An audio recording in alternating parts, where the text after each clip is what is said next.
2020 British Grand Prix, how did you find that?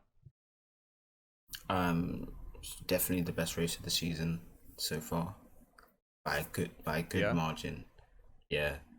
Um, I don't know. Oh, really? Yeah, I think yeah, it was definitely very exciting. Say it was like one of them 2019 races, like second half of the season. Like, but yeah, that was a great race.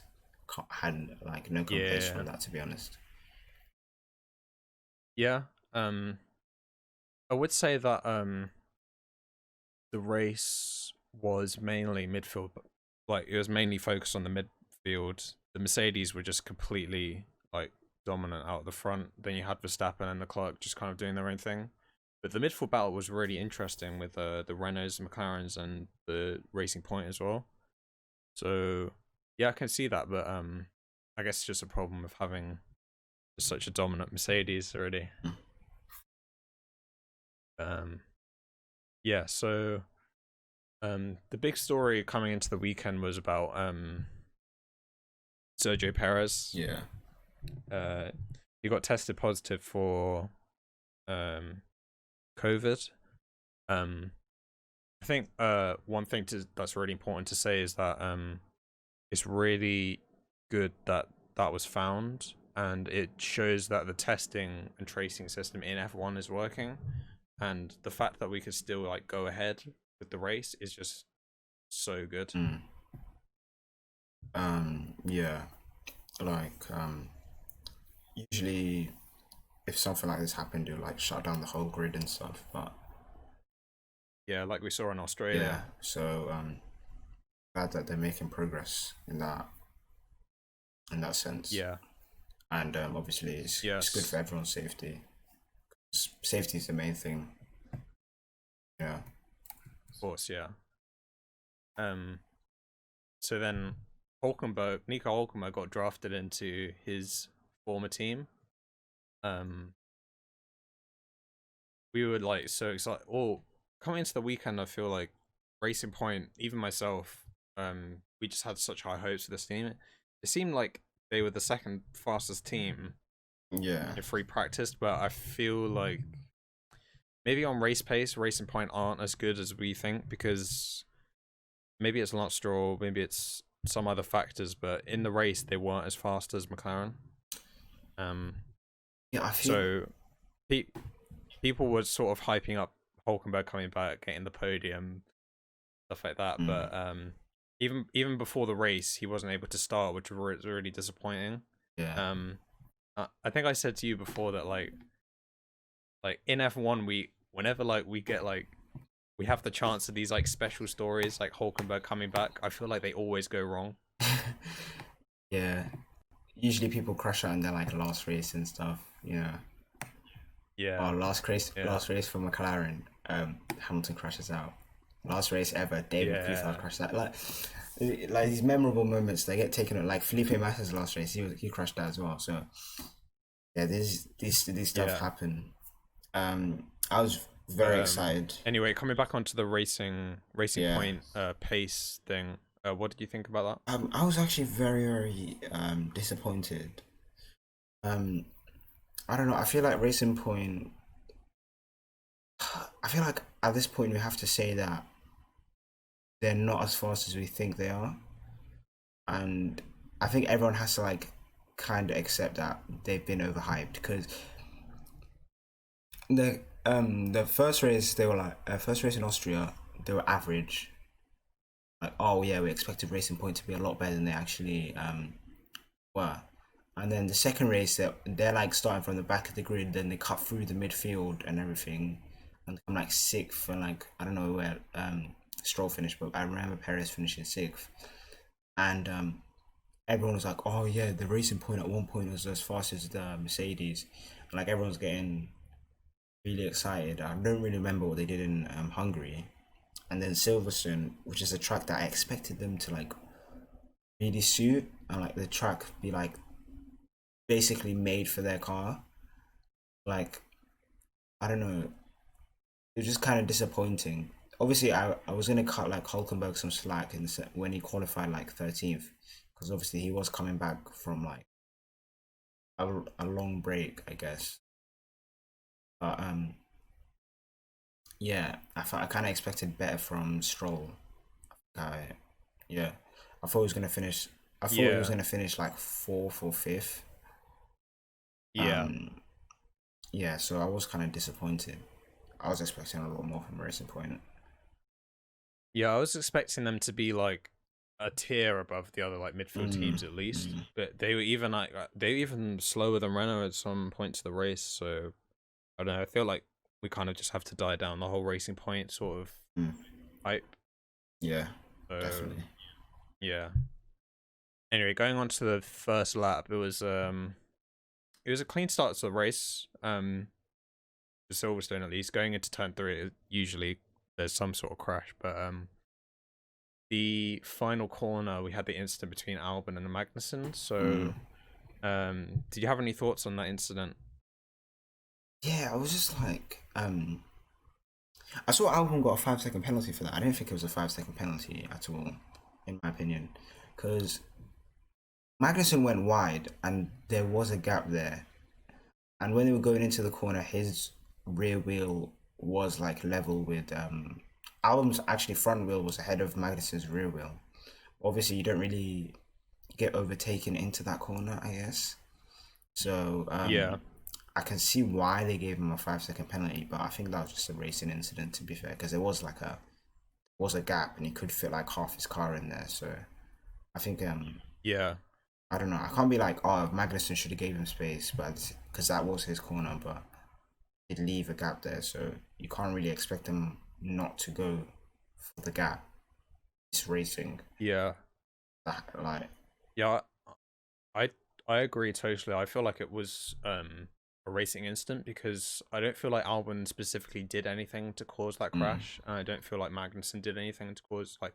I just think it's one of those things really, but the problem with that corner is it's quite a weird corner because it looks like a fast corner, but it's kind of quite angled. mm, It's not like a sweeping corner. yeah, So it's kind of you on the apex it kind of pinches in onto the straight. You know what I'm yeah, saying? So you have to take a weird line going into it. So I think it's not really like one of those corners that's quite that like if you're going side by side through that corner, the person on the outside is going to be so disadvantaged because of the way that that corner turns. yeah, So I can kind of see like why Magnussen did that, but yeah, I don't think the 5 second penalty was deserved, especially when you compare how Hamilton got a 5 second penalty for doing a way worse thing to Albon, in my opinion, at Austria. yeah. They were quite similar actually, um, but yeah, I just yeah, because Magnussen like stopped. He literally stopped in the middle of the track. I don't know. But Yeah, I think if Magnussen just carried on going, that would have never happened. But like he braked, and he went yeah, wide and stuff. So I feel like if you make a mistake and you do get punished for it, I think that's just your own fault. As crazy as like crazy as yeah. that sounds. Also, did you notice how on that corner, they put gravel down on that Mm. corner? Well, it's quite funny because I always associate that corner of like having loads of tarmac and people like running out wide all the time. So it's quite interesting to see like they're actually bringing gravel back now a bit. Well, Yeah. I don't know. I haven't seen like Um. gravel. Yeah. Like is I don't know. It adds like a extra element into the race. Like if you mess up, you get punished. It's like you know, like if every corner in like on like a track had gravel, then it'd be like a street circuit. If that makes sense. Yeah. So like Yeah. I don't know if you The just only finding the right balance, like it would be really good. yeah. The only thing like the reason that they have so much tarmac is because it is better at slowing down cars compared to gravel. So that's why they have a lot of tarmac nowadays.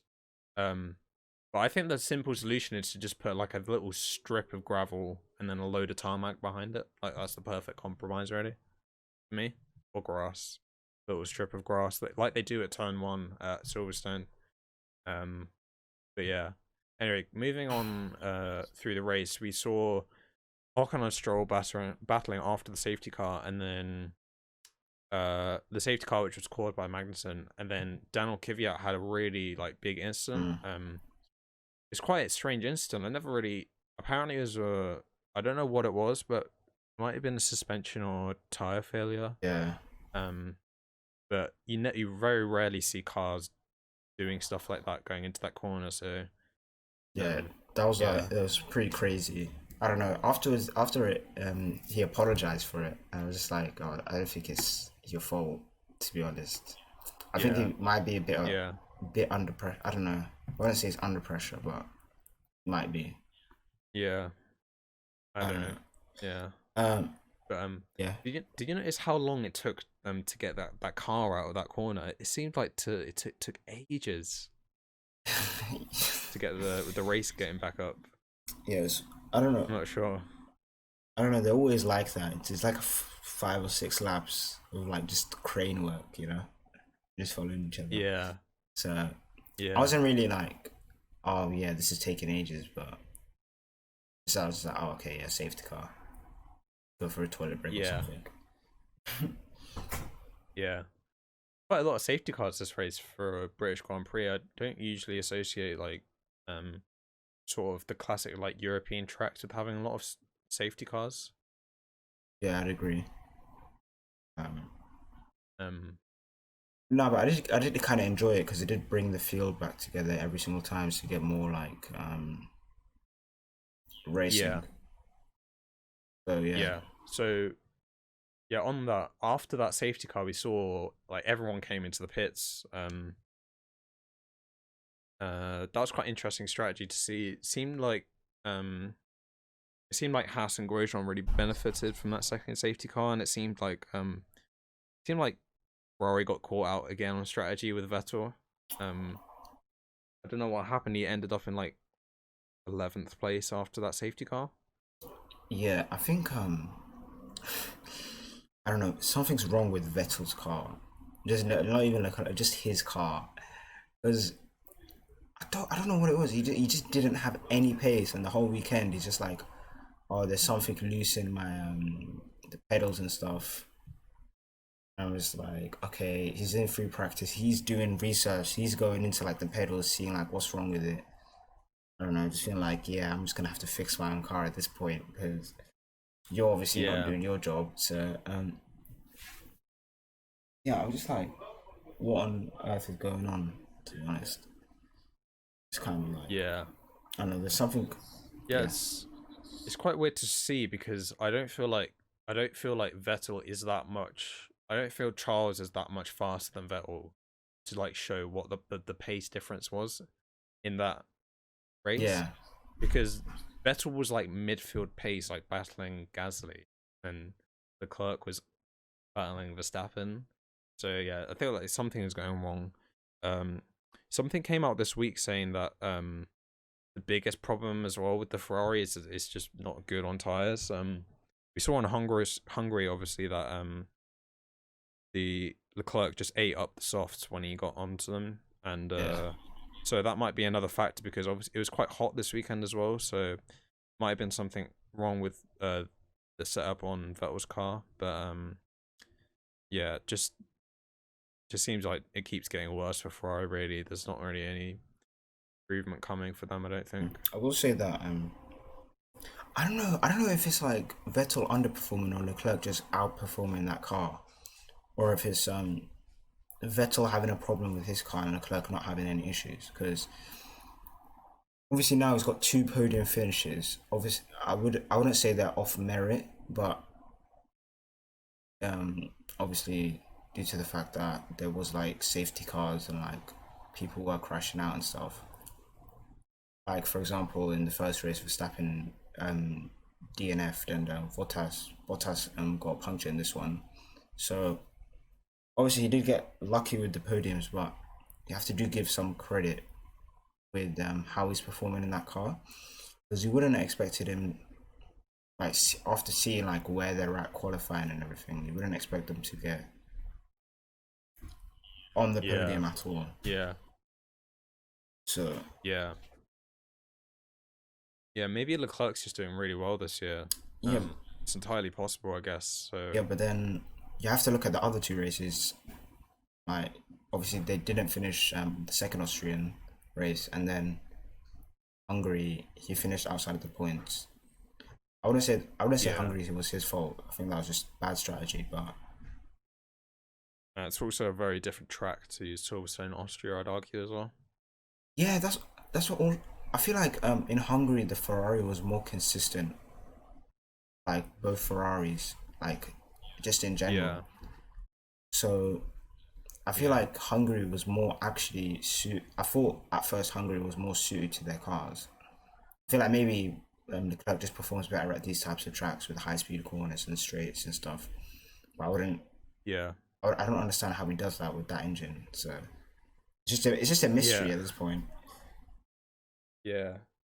Yeah, there's so much that could be going on that is kind of hard to speculate Mm. on it. But anyway, the next thing I wanted to talk about was Grosjean was out front, and the braking maneuvers in this race were a bit mad. Like Grosjean did it to Sainz, and then did it to Ricardo, and then Stroll did it to Ocon, Yeah. moving under the braking zones. Um, this has been coming up time after time.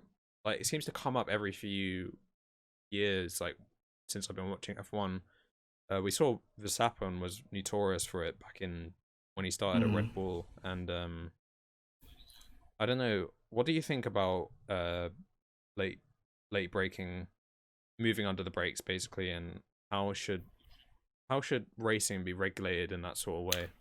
I don't know. It's a tough one because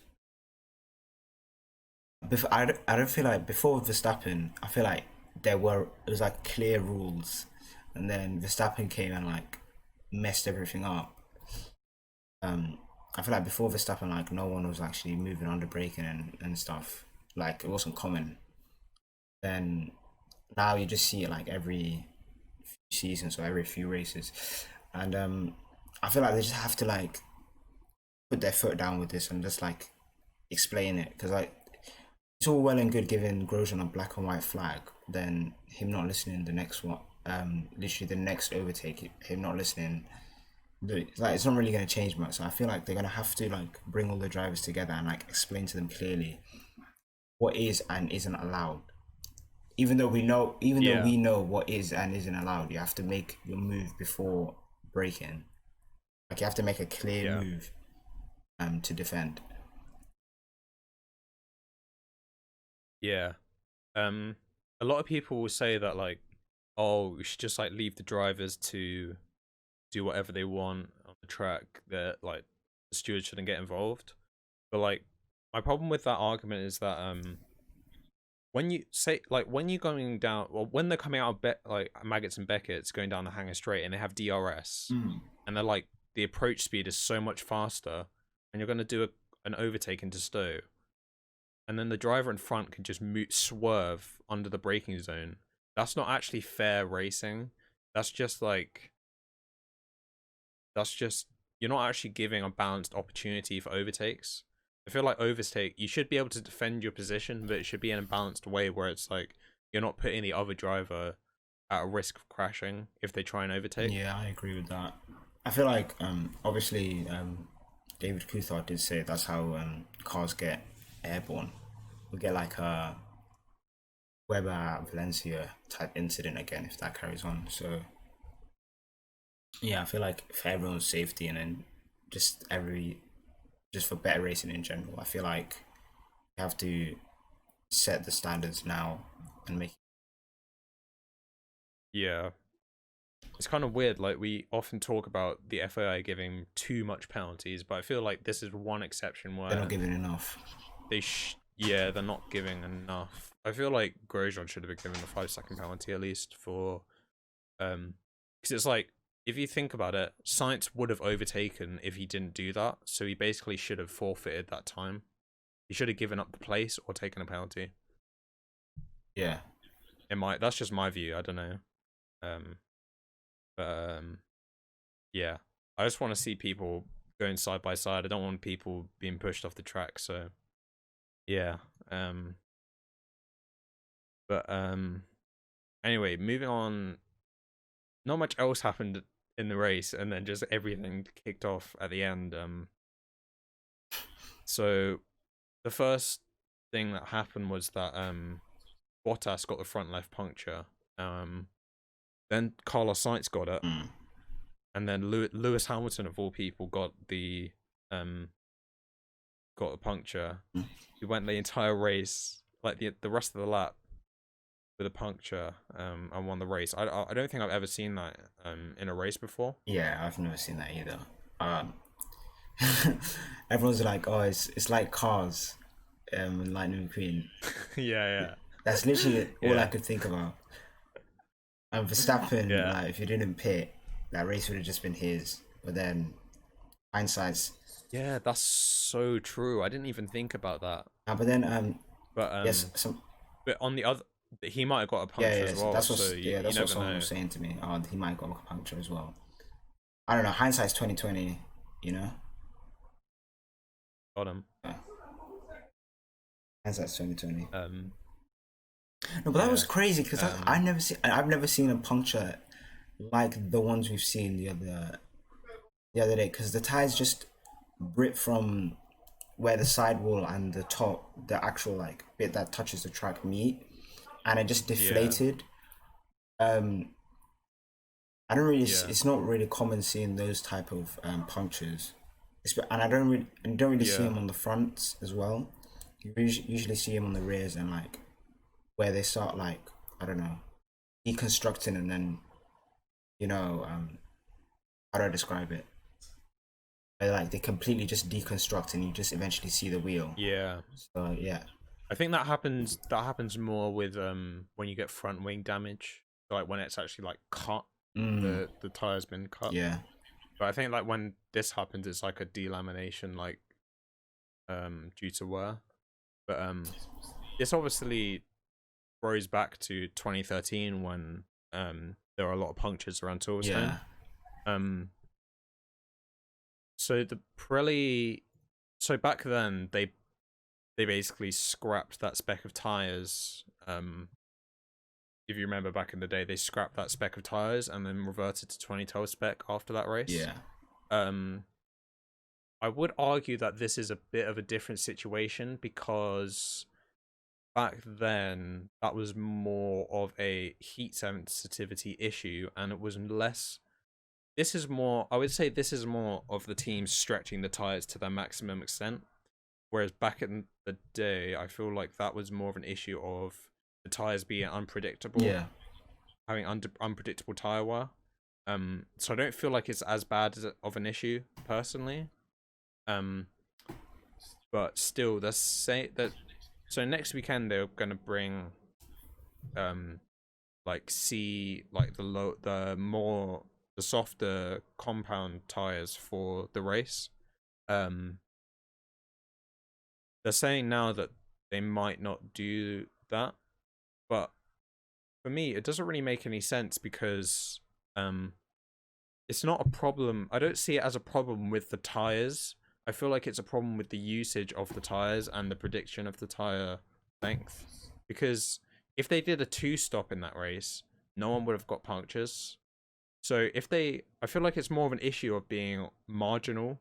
I feel like if they bring softer tires, it will force people to do two stops, which will then make it less likely to get punctures. If you know what I'm saying? Yeah. I get what you're saying. This reminds me of a couple of years ago, Vettel in Belgium. Uh, Yeah, that's another example. Yeah, but his one, I feel like his tire just exploded rather than deflated, right? yeah, Like this one. So I feel like this issue, I feel like they're like, oh, there's the lifespan of a tire is 40 laps. Okay, yeah, let's do 40 laps. Because we've seen in the past where like around other tracks where um drivers and teams would eke out the tires more laps than their actual lifespan. So like Hamilton in like Monaco, for example, where his tires are basically dead. So like, he just ekes it out, and they're like, oh, his tires shouldn't have survived that long. So I feel like if the tires do go by what they say, so oh, this tire will only survive 20 laps, and by the 20th lap you fall off a cliff and your tire deflates. I feel like it'll bring back more pit stop strategies. Because I remember in other races, like there's like races in the past where they had they used to have multiple stops.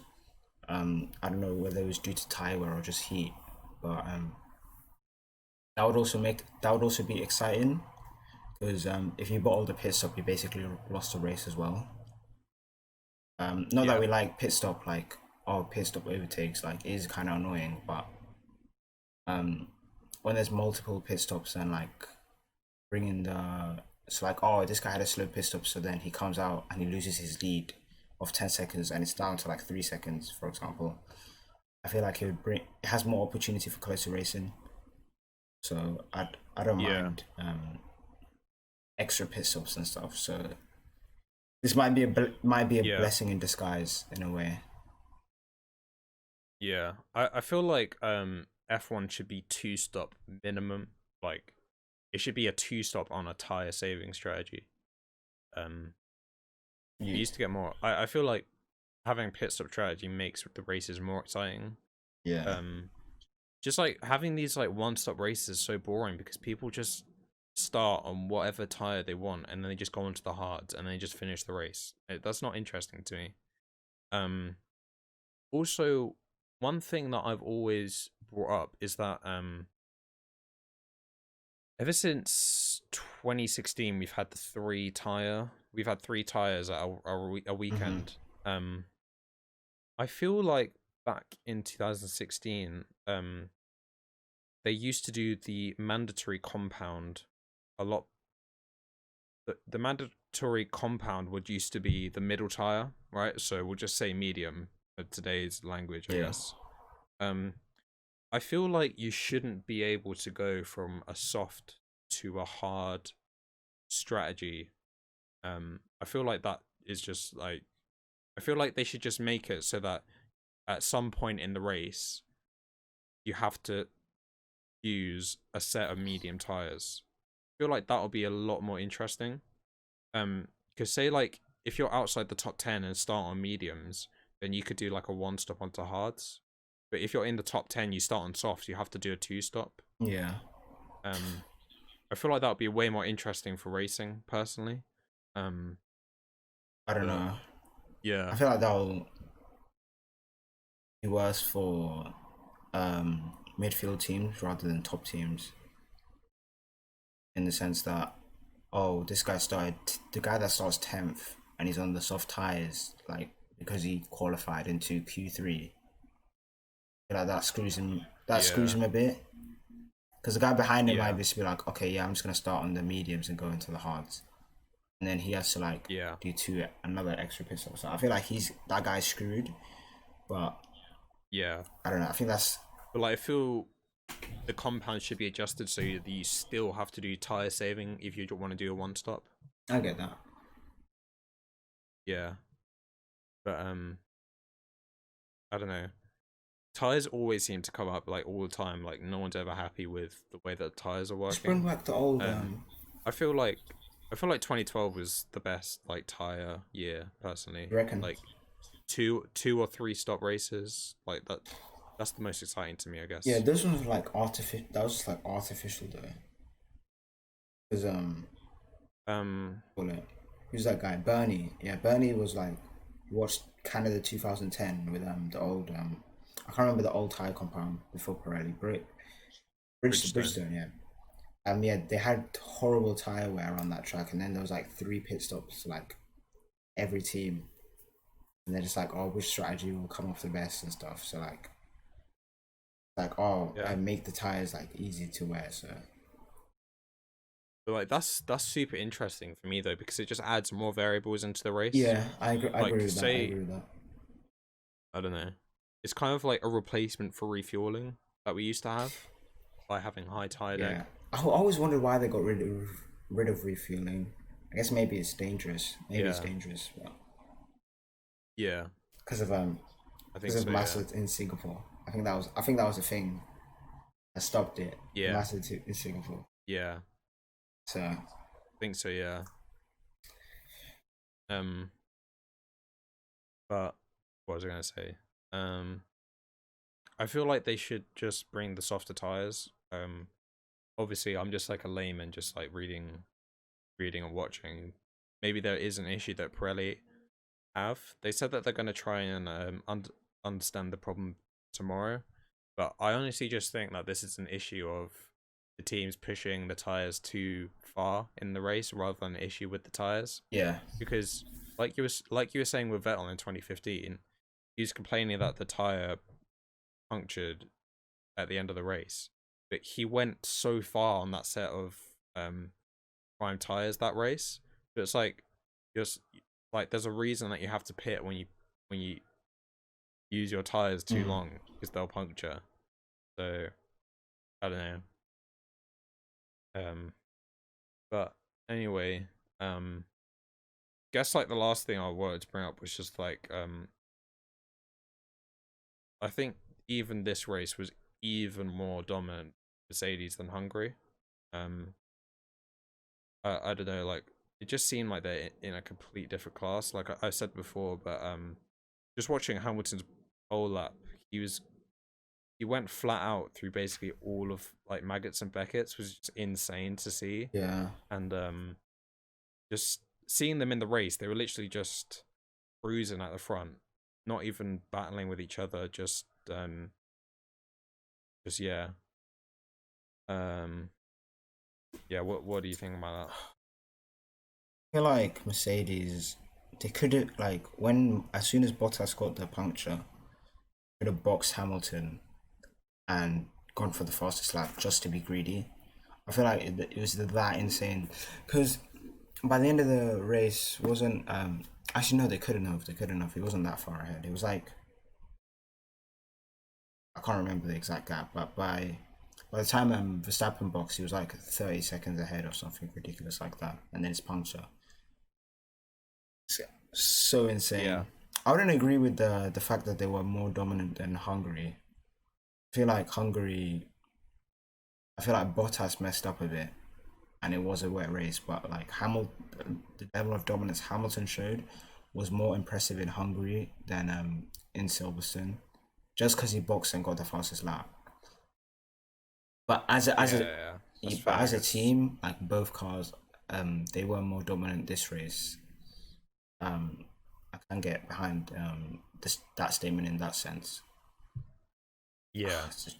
I also feel like I saw all the pole positions as like Mercedes have got pole position every year since 2013 at Silverstone. Seems like that car is also just made for Yeah, Silverstone.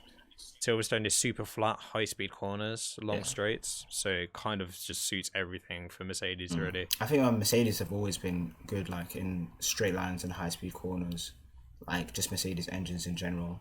Because if back at like old day, like McLaren, they used to be like the fastest car in a straight line and stuff. And when Yeah, Mercedes came in like the 2010s, even though they weren't at the front of the field, they were like the fourth best car. They used to always be really good around like tracks like Italy and stuff. So yeah. yeah, I can agree with that. Um. So yeah. Anything else from the race? Sort of midfield watch. It seems like what I was saying before about Alpha Romeo and Williams seem to be kind of in their own class Mm. now. Yeah, they, Um, Raikkonen didn't have good pace this race, and seems like Russell is also outperforming that car as well compared to yeah. Latifi. I will say, I don't know. I feel like they're just like Virgin Racing and like Lotus and HRT. I feel like they're that team of this grid now. Um, I feel Yeah, like I'd argue that they're not yeah, that yeah, far of behind though. course, but I feel like they might like get a few points here and there because Russell came 12th, he almost got a point, but like it's just like because so many cars were out of position, or so many, or like two cars retired, three cars got punctures. Two of them like fell back to the back of the grid. So Yeah, it's like nothing's. I feel like nowadays in F1, like when someone finishes in a really high position, it's not off merit, which is kind of annoying because I'm just yeah, like, because I want to be like happy. Oh, a really bad car finished on the podium, but it was a wet race. Oh, okay. Huh? Yeah, So, yeah. but that's just a different conversation. I will say the one thing I did like, there was this graphic that they showed when they were showing the lead cars, Oh and it yeah, showed like, yeah, for example, Stroll, and then it showed him like driving underneath his name. I really yeah, like that. yeah. The picture in picture Yeah. mode. We were literally talking about it a few weeks ago. Like they need to bring this Mm. in, and You see, they watch um, the videos. people on Twitter made that graphic like Mm. a year plus ago, but yeah, actually seeing it in the race was I really enjoyed seeing it. Mm. Just being able to see like what a driver's doing while having the main feed sort of filled up Yeah. is just super beneficial, and I feel like this is only like the infancy of that graphic, and I feel like they're going to be able to do a lot more in the future with Yeah. that. Yeah. I feel like it's got multiple applications. Um, Yeah, Obviously, the lead cars will always get priority, especially if they're close to each other. Like, let's say if like the two Mercedes are just following each other for like 1 second, even though they're not like really truly racing, I feel like they will get like screen time over like midfield teams. yeah, So yeah, obviously, I can't complain because it is for the lead and like the most like crucial position in that sense. So the fact that we have that graphic now, it just gives me like, I don't want to be like, oh, it gives me hope. I guess it gives me reassurance that I'll be able to like not miss stuff. yeah. And I feel like the F1 feed was a lot better for showing midfield battles this Yeah, race they as really well. put. Um, Yeah, so it feels like they're just putting more emphasis on F1 as a whole rather than just the front teams. So you even see like with the intro, like the F1 intro, like where they show all the drivers, um, they're they're just sort of acknowledging more F1 as a holistic sport rather than just who wins the race, which is really good to see. yeah. So yeah, I think we'll wrap up this one for now. I think we're gonna do another episode this week, maybe in a few days. I want to do like a big episode with like lots of topics. Yeah, Um, obviously. we could do some predictions for the. We could do some predictions for Silverstone 2. Um, I think it's pretty obvious like what how it's gonna go down Do there, it but now, but if we really yeah, wanted to, we could do it but now. yeah, but we'll do that maybe in a few All days. right. So yeah, thanks for being on, and we'll see you next time. Bye.